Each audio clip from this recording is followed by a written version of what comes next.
is Halcyon. Step 1 is understanding how to pronounce Halcyon. It's Halcyon. This stuff is really cool, not only because it comes in a bag, that is part of it.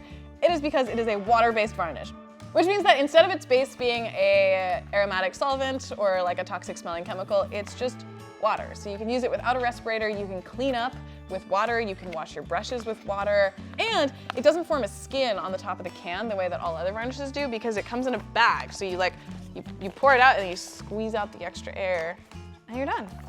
And then you don't get a skin and no product waste, which is awesome.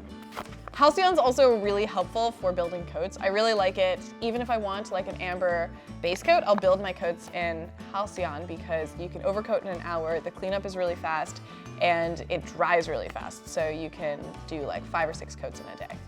I'm only supposed to say 5, but you can definitely make it to 6. Without sanding. Available in clear, amber, and satin. Clear, satin, amber, something like that. The hardest part about Halcyon is how to pronounce it, but I already explained that to you, so no more excuses.